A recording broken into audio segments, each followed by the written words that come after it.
Nos vamos ahora al enfoque medio, que es tesis críticas con el uso de inteligencia artificial, dando por hecho que tras realizar esta crítica, pues los ingenieros informáticos se podrán a la labor para resolver estos 12 puntos. Primera tesis crítica.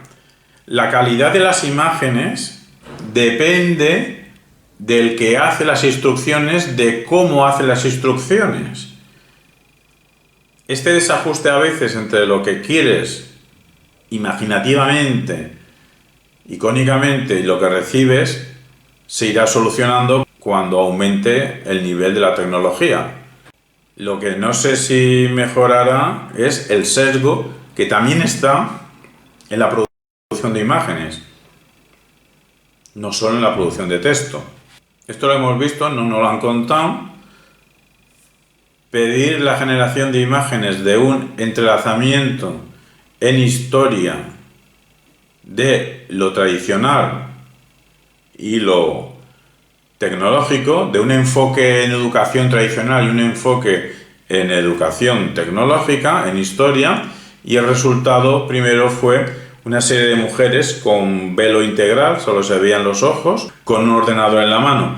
Se le volvió a pedir y entonces, en vez de mujer, se da un hombre con barba larga, ataviada de una manera que podríamos decir habitual en las personas que siguen el credo musulmán, también con un ordenador.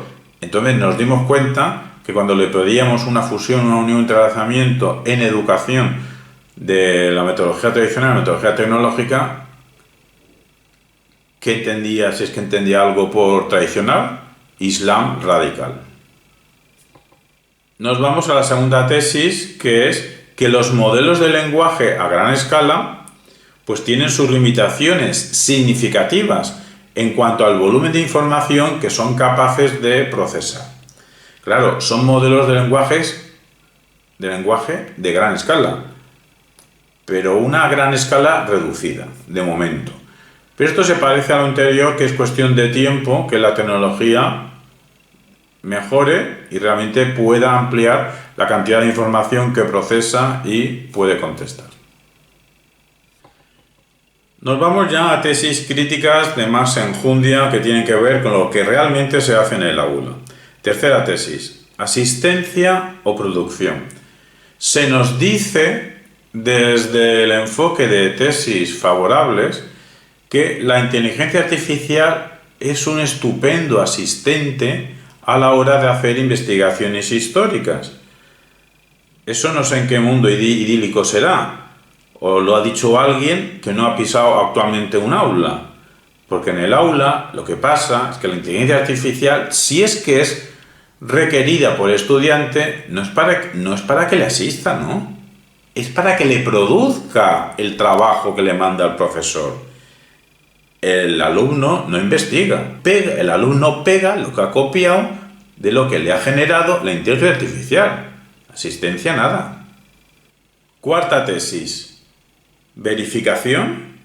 En un mundo todavía más idílico, pues los que son favorables al uso de la inteligencia artificial, lo mismo se creen que el alumno va a desarrollar milagrosamente un espíritu crítico, cuestionador, de poner en duda lo que recibe y contenido que recibe, se pone en alerta, cierta parte de su cerebro lo cuestiona, no se fía de la fuente que le da la inteligencia artificial, si es que le pregunta, entonces busca, por otro lado, una fuente adicional a ver si coincide. Eso no lo ha hecho ningún alumno. El alumno no verifica en cada dato una fuente adicional. ¿En qué mundo vive el que se creía que el alumno verifica y así desarrolla el pensamiento crítico? Esto tiene que ver con la quinta tesis crítica, que es información, porque se nos ha dicho desde el enfoque favorable que la inteligencia artificial aporta información. Claro que sí, pero también aporta desinformación, también aporta imprecisión. también aporta datos incorrectos, cuando no decididamente falsos. Claro, nosotros decimos, por nuestra experiencia limitada, que el receptor medio, respecto a contenidos historiográficos, tiene déficits de interpretación. Y el receptor medio de contenidos historiográficos tiene también déficit de saber la veracidad de lo que recibe. Ese receptor medio está inundado por la infosicación. Se nos decía desde el enfoque favorable que uno de los puntos fuertes de la inteligencia artificial es la velocidad. ¿Velocidad de qué? De recibir, de darnos información. ¡Viva la velocidad! Pero claro, es que a mayor velocidad, pues también mayor rapidez de recibir desinformación. ¿O eso no lo han pensado los que dicen viva la velocidad con la que viene la información a unos movimientos hiper mega veloces? Pues con la misma velocidad llega la imprecisión, la oscuridad, la manipulación. Y no hace falta muy lejos, yo creo que cualquiera que vosotros ya sabe de qué estoy refiriendo. Nosotros poco tiempo hemos invertido en comprobaciones, pero bueno, hemos buscado la clasificación de Gustavo Bueno de las categorías políticas de las distintas generaciones de izquierda, de las distintas generaciones de derechas históricas que han acontecido, para acceder rápido a toda esa velocidad. Claro que nosotros las conocemos, claro que nosotros sabemos explicarlas, pero para tenerlas delante de forma ya rápida, venga, dímelo. Digamos, en el nombre creo que acertó de 6 generaciones de izquierdas que han habido, de 6 acertó en el nombre 1 o máximo 2. El resto era unos disparates como una catedral. Bueno, disparates por una catedral, el que mínimamente lo conoce. El que no, pues se lo cree, que hay una izquierda positivista y otras alucinaciones varias. También nosotros hemos solicitado a nuestro alumnado de secundaria que se informe para realizar un debate académico sobre si los españoles actuales debemos pedir perdón a América por las supuestas atrocidades producidas en la conquista de América y momentos posteriores. Aquí hay mucha información. Se les invitó a usar la mal llamada o bien llamada o llamada inteligencia artificial. Y empezamos a comprobar que cuando a ciertos equipos les tocaba la posición de que España sí debe pedir perdón, se repetía cierta información que sí que está en Internet fuera de inteligencia artificial. Es que claro, la inteligencia artificial, ¿de dónde coge la información, no? ¿La información o desinformación? Pues ciertos contenidos relevantes a 40 millones, 60 millones de asesinatos por los españoles, nada más llegar. Todo un abanico de torturas, bueno, otras torturas habidas por haber y otros modos nuevos de torturar estaban allí, que habían hecho los españoles. Cuando yo lo vi varias veces, pues solicité que les preguntasen, digo, ¿lo habéis utilizado por inteligencia artificial? Preguntarle dónde sale eso. Ahora, al final salía cierto documento de la BBC.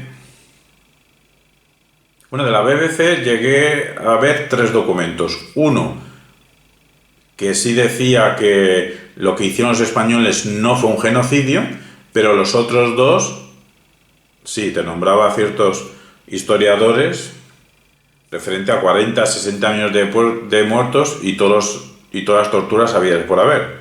O sea, 2 de 3 con la procedencia de la BBC. Claro, el alumnado, lo de la BBC, creo que es la primera vez, ¿no? La de British, de esta corporación, pues que ve británico, corporación británica, hombre, lo pueden descifrar, pero no ven más allá, no ven más allá, claro, británico, pues el eje de uno de los varios orígenes, bueno, el origen de la leyenda negra no está en el Reino Unido, pero bueno, el mundo anglosajón le supo sacar buen partido a la leyenda negra antiespañola, que estuvo en su momento en los libros, luego en la factoría de Hollywood también se instaló la leyenda negra antiespañola, está en internet y ya ha llegado a la inteligencia artificial. Al menos desde la corporación de la BBC, 2/3 de la información que yo he podido tener delante. Nos vamos ya a la tesis 6, que son los sesgos. Porque claro, en los datos disponibles para el entrenamiento de las herramientas de inteligencia artificial generativa, claro, porque estas herramientas hay que entrenarlas, si no ya por sí solas no. ¿Y cómo se las entrena? Con datos, con contenidos. Cuanto más millones de datos, mejor. Así pueden trabajar, operar, tienen algo con que trabajar los algoritmos. Un algoritmo solo, sin datos, ¿qué va a hacer el pobrecito? Bueno, pero que en toda esa cantidad de datos, pues vete a saber qué porcentaje de sesgos hay. ¿Puede existir sesgos? No es que pueda existir sesgos. Hay sesgos dentro de todos esos datos. Y claro, esto lleva a malentendidos, interpretaciones erróneas y literalmente creerte algo falso como verdadero. Como el ejemplo que estoy diciendo, acabo de decir, de la BBC, de 40 millones de muertos y todas las torturas de la vida por haber de los españoles en América. Claro, entonces, ¿qué pasa aquí? Pues que el profesor tendría que revisar absolutamente todo lo que produce el alumno. Bueno, produce el alumno. El alumno no produce nada. De lo que el alumno entrega generado por una inteligencia artificial con limitaciones. Claro, tiene que revisar todo por si el profesor detecta algo, y aquí también hace falta que el profesor sea competente, esté formado, porque si no, a lo mejor que el profesor puede pasar que no se entere, o que él mismo esté desinformado, él mismo esté en la esfera del mal, él mismo esté haciendo publicidad de la leyenda negra antiespañola o de otras leyendas negras, pues dando por hecho de que el profesor es un gran profesional, pues tendría que revisar todo para alerta por si hay un dato incorrecto, falso, avisar al alumno en cuestión. Pero si tiene que hacer con todos los datos, con todos los alumnos, vaya pérdida de tiempo. Y no habíamos quedado desde la postura favorable de que la inteligencia artificial nos iba a hacer ganar tiempo. Pues si tengo que revisar absolutamente todo el contenido, pues acaso allí hay un malentendido, una mala interpretación, una falsedad, una manipulación. Si tengo que hacerlo con todos, pues entonces genero yo el contenido y se lo entrego al alumno. Puedo utilizar la inteligencia artificial para generar el contenido y lo reviso, lo que sobre se quita y lo que haya que rectificar se rectifica y se lo doy ya al alumnado. Esa sería otra posibilidad. Si es que uno está obligado a utilizar inteligencia artificial en los centros docentes. Aunque lo acabo de decir, de buscar información, ya se podía hacer por internet, sin necesidad de estos asistentes complementarios en supuesta inteligencia artificial. Desde el lado favorable se decía que el uso de chatbots es un desafío al alumnado que prácticamente le obliga a tener una actitud alerta ante esta información que estamos diciendo que puede estar manipulada o malinterpretada o directamente falsa, y entonces obliga al alumnado a ojo a visor, a ver qué pasa aquí, consultar fuentes adicionales, tener una actitud crítica con la información, y de esta manera, se decía de forma favorable, se desarrolla el pensamiento crítico. Claro, si se hace todo eso, claro que desarrolla el pensamiento crítico. Pasa que en el aula no pasa todo eso, de que el alumno esté ojo a visor respecto a todos los contenidos que pasan por delante de sus ojos. Sobre el pensamiento crítico, digámoslo claro, es un sintagma ahora mismo el más gastado, el más usado, el más mal usado en la educación en general y en la inteligencia artificial en educación en particular. No hay actividad docente, no hay programa docente, no hay metodología docente, por muy pequeña que sea, por muy grande, da igual las dimensiones, da igual lo que se haga, siempre se pone últimamente, y con todo esto se desarrolla el pensamiento crítico. Pero hasta ahora nunca he leído que alguien explique que haciendo una serie de cosas se va a desarrollar el pensamiento crítico por estas razones, explicando las razones. Y tampoco he visto a nadie que explique qué es el pensamiento crítico. Saben que queda bien, hay que ponerlo. Y mi impresión personal es que muchos docentes, quizás sin culpa, porque no han recibido la formación necesaria, realmente no saben qué es el pensamiento crítico. Y de forma concreta, esto de que en el ámbito de la inteligencia artificial usada en la educación, en historia, en humanidades, en la educación en general, usando la inteligencia artificial se desarrolla el pensamiento crítico, lo voy a decir de la forma más suave que pueda. Es un brindis al sol. Nos vamos a la tesis séptima, que es la falta de interacción humana. Porque adquirir conocimientos en historia y adquirir competencias como el pensamiento crítico que tengan que ver con aumentar nuestro nivel historiográfico, eso no puede consistir meramente en recibir datos a partir o a través de una pantalla. Saber de historia requiere mucho más. Nos vamos a la tesis número 8. Aunque la inteligencia artificial pueda emular, imitar la creatividad basándose en vastos conjuntos de datos, la inteligencia artificial no tiene la capacidad para innovar, para generar algo completamente nuevo. El ser humano sí, pero ¿cómo? ¿O a partir de qué? Pues a partir de muchas experiencias, no de un día para otro, si tardamos hasta un año entero para poder andar por nosotros mismos. Si el primer desarrollo del cerebro no acaba hasta los 20 años.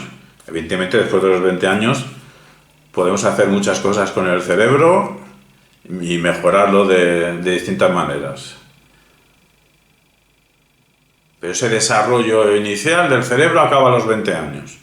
O sea, tardamos mucho en tener experiencias y gracias a ellas poder generar algo completamente nuevo. Bueno, completamente nuevo, pocas personas. También se ha dicho de paso. Eso ni siquiera el ser humano. Entonces, ¿cómo nos van a emular si ni siquiera nosotros mismos? La mayoría de nosotros somos capaces de generar algo completamente nuevo.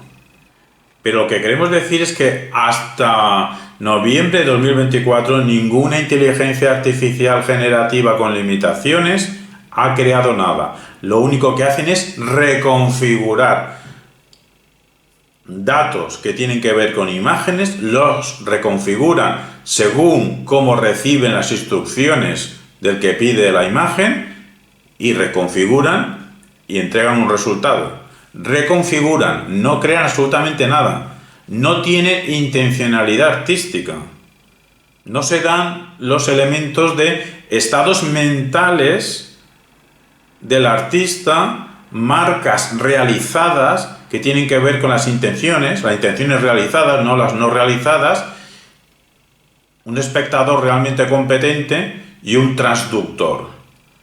No hay intencionalidad artística, al menos noviembre de 2024.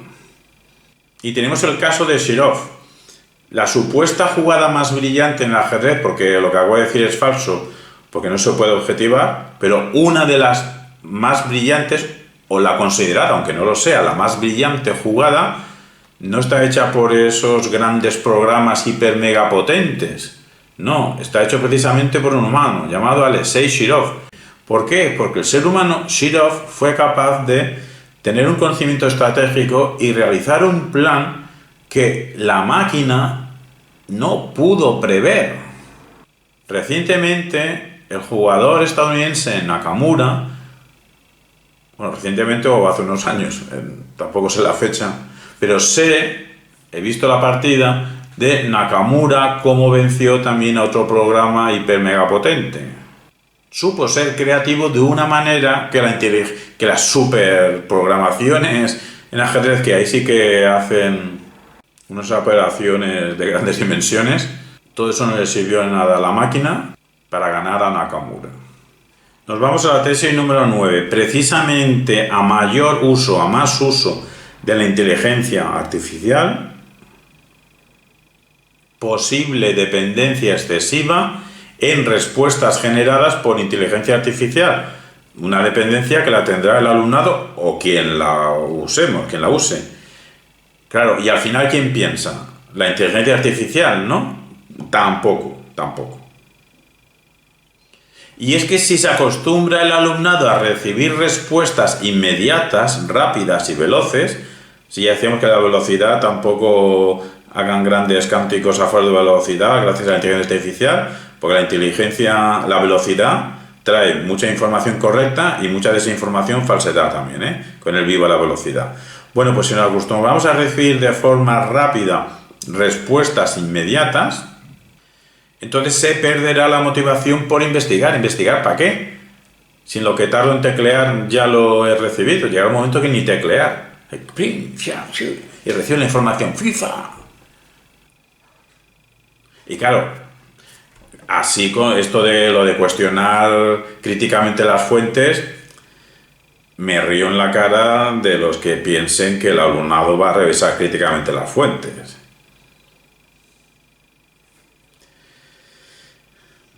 Y así tenemos la tesis número 10, la posibilidad de que la inteligencia artificial con limitaciones, a pesar de sus limitaciones, suplante la necesidad de pensamiento crítico. Eso que todo el mundo canta y todo el mundo alaba y todo el mundo dice que su propuesta, su actividad pedagógica, su experiencia de aprendizaje, su metodología didáctica desarrolla el pensamiento crítico. ¿Cómo? Por arte de Birli Birloque. Y también va a suplantar el análisis profundo. Bueno, análisis profundo, semiprofundo o meramente análisis. Aquí nadie va a analizar, aquí nadie va a examinar, aquí solamente se va a teclear mientras haya dedos en las manos y teclas que pulsar. Nos vamos a la 11, que está buena. Grave deficiencia ontológica. Grave deficiencia ontológica. La ontología tiene que ver con el estudio de la realidad. Entonces aquí hay una grave deficiencia que tiene que ver con entender la realidad. Bueno, no es que entiende la realidad, es que no entienden la realidad. Ninguna herramienta de inteligencia artificial, al menos hasta noviembre de 2024, entiende la realidad. No entienden el mundo en el que estamos los seres humanos. Porque la inteligencia artificial, cualquier herramienta de estas, carece de una comprensión intrínseca y profunda de la realidad que nos rodea. Una habilidad que, como hemos dicho antes, el humano tarda muchas experiencias para tener una comprensión de la realidad, del mundo. Y con eso tenemos una experiencia parcial del mundo.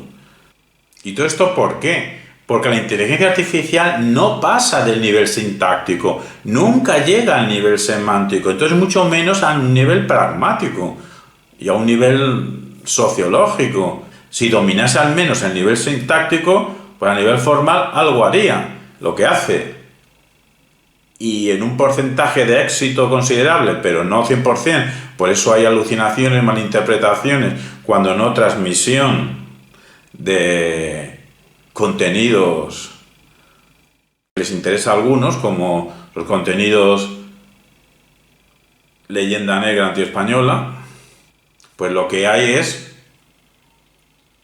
un gran nivel estadístico de saber qué palabra en según qué ámbito suele ser la siguiente que acompaña a cierta palabra avisada en un ámbito, porque hay palabras en todos los idiomas, bueno, en algunos idiomas, en español al menos, que la misma palabra en un ámbito significa una cosa y en otro ámbito significa otra. Hay sus maneras, pero al final deducen qué ámbito están, entonces saben la frecuencia de qué otra palabra viene. Pero tampoco es que domine a la perfección el nivel sintáctico. Pero bueno, nivel sintáctico, no pasa de ahí. Lo demás es postureo, lo demás es fingir. Aunque hables con ella, creyéndote que es el psicólogo, y le expliques tus problemas y te responda. Que no se entera de lo que está diciendo. Entonces, en el campo de la historia, de humanidades, de la educación entera, de la vida real, ¿te vas a fiar de algo que no comprende el mundo? ¿Te vas a fiar de algo que simplemente finge entender el mundo? Que es todo postureo.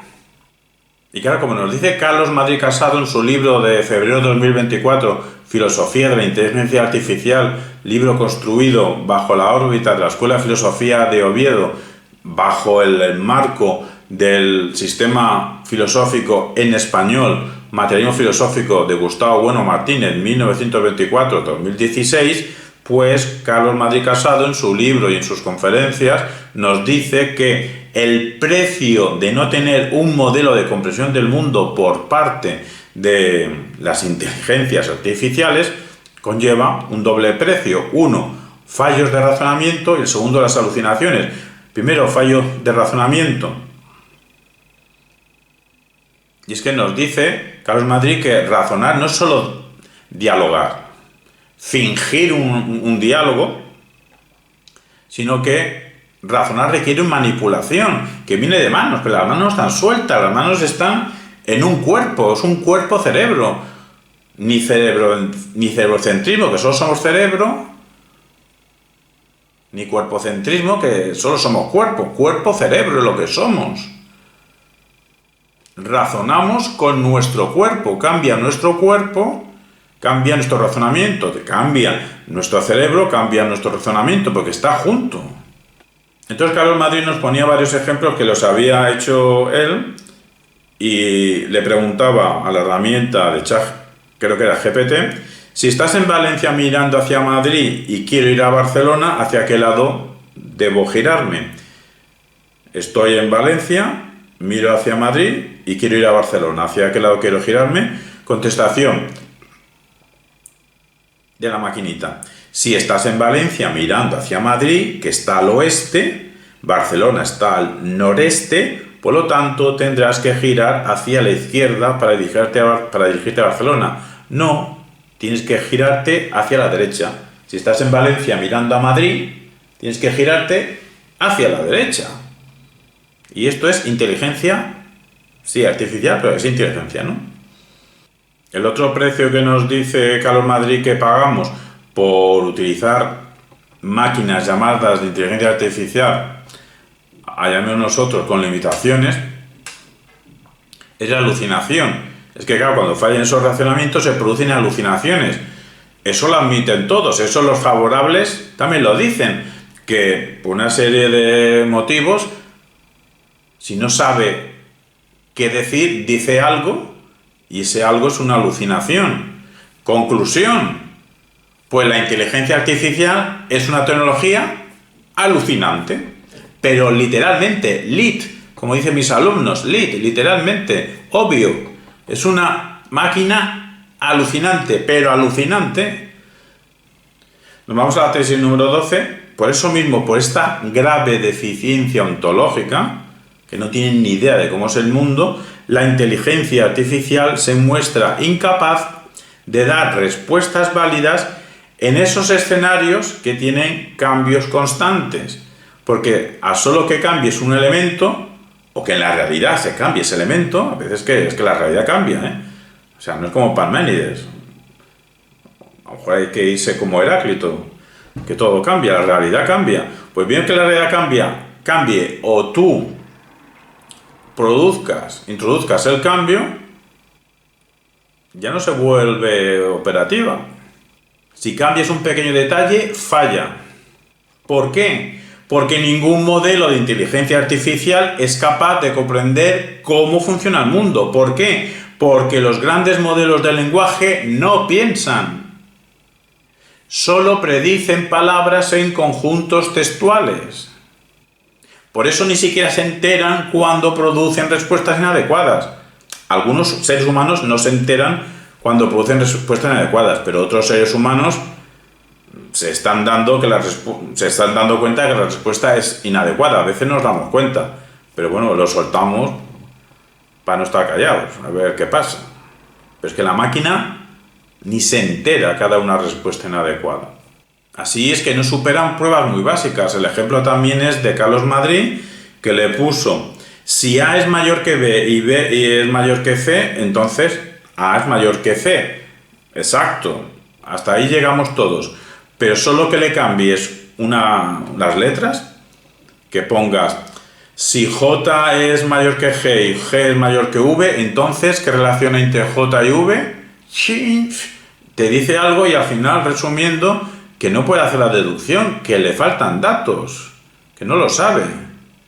¿Qué pasa aquí? Pues que todos los libros de lógica, todos los libros de matemáticas, cuando hacen estas cuestiones de lógica, empiezan por la A, siguen con la B y siguen con la C para hablar de ciertas partículas, de ciertas letras que tienen una representación abstracta, simbólica. Claro, con lo de ABC se entera. La inteligencia artificial. Pones otras letras y no se entera, es incapaz. También, creo que el ejemplo de Carlos Madrid, no sé si realmente lo hizo él o lo leyó. Pero bueno, se lo hemos escuchado a Carlos Madrid. Tú le dices a la inteligencia artificial, el paciente Juan, bueno, llámale Juan, porque cuando digas X a lo mejor se lía. El paciente Juan a las 12 de la mañana tenía estas constantes vitales. Al mismo paciente Juan a las 12 de la noche tenía estas otras constantes vitales. ¿A las 6 de la tarde estaba vivo Juan? Pues no puede saberlo. Le faltan datos. La inteligencia artificial. Y este ejemplo lo hemos leído nosotros, que en el mapa de Nueva York, bueno, hay una inteligencia artificial, una herramienta que tiene que ver con el mapa de Nueva York que te ayuda a ir de un sitio a otro. Pero claro, si solamente le dices quiero ir de A a B, pues perfecto. Pero como le digas quiero ir de A a B, pero antes quiero desviarme para visitar a tal persona que está en este sitio y luego quiero continuar, a la mínima que utilices un elemento que desvíe, pues que tengas suerte. Lo mismo te lo hace bien o te puede construir un recorrido imposible de realizar con solo un mínimo cambio.